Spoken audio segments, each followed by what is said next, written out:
Well, after talking about assessment, let's talk about some types of tests. First, I would like to tell you about discrete point test. So, discrete point test is a type of test which is separated into some part of languages such as phonology, syntax, morphology, discourse, vocabulary, some kind of skills which are listening, speaking, writing, and reading. So the function of this test is assessing one component of the skills.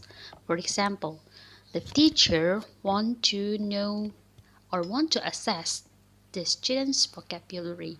So the teacher give a test related to vocabulary. For example, choose the correct meaning of the word administer, to provide or apply, to ask someone, to measure, or to understand. That's the example. Next is integrative test. So integrative test refers to kind of test which is integrated into some skills and languages component in one test. So in one test, the students can get more than one skills or some integrative skills. For example, a closed test. So a closed test is kind of reading test, like on this example.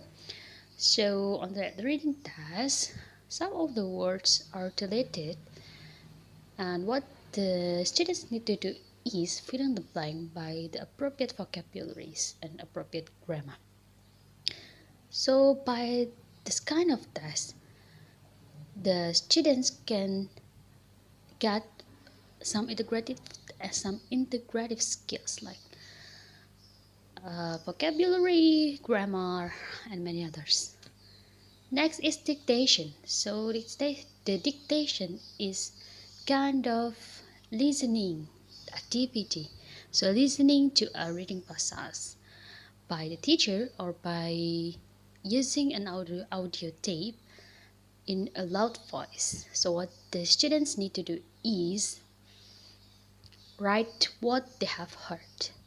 So by writing, the students can get some integrative skill like writing skills, grammar, and many others. Then language aptitude class. So language aptitude test, I mean language aptitude class.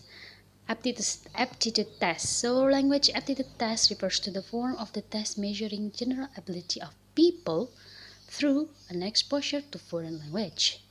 So this test has a function as the application of the classroom of any languages.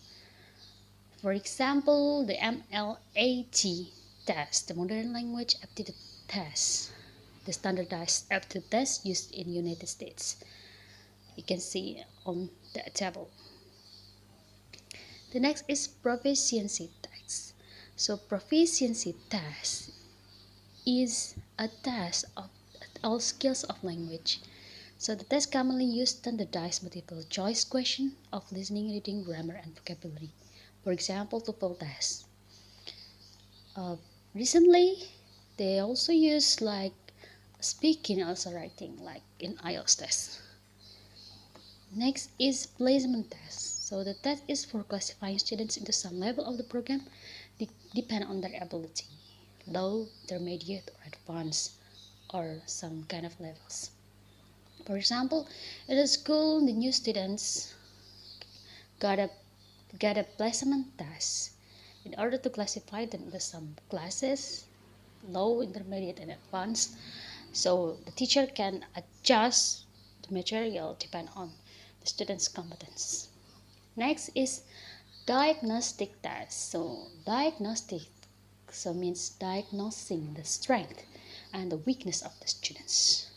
For instance, in the classroom, the teacher provides the test of writing to know rhetorical and linguistic features of the student's project. By doing the test, the teacher can identify the difficult part of the task that the students need to focus on and include it in the curriculum.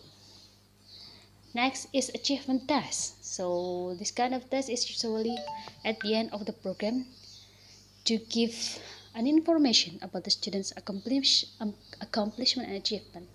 For example, the learners have to finish unit 1 up to 4 of the course book, and the teacher now gives them an achievement test based on what they have seen in this unit. test is taken from the teacher's book. Next is standardized test. So the test administers the student's competence by using international benchmark, for example, GRE test. The conclusion is, so test and non-test assessment are important, but are important in English language teaching.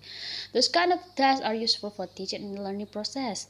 By giving assessment, the test, the teacher can check the student's understanding of the materials, know the strength and the weakness of the students, identify what the students need, classify the students' level, measure the students' competencies, and many other advantages which a teacher can get. It depends on what type of assessment and test is used by the teacher. Last is the reference. Thank you so much.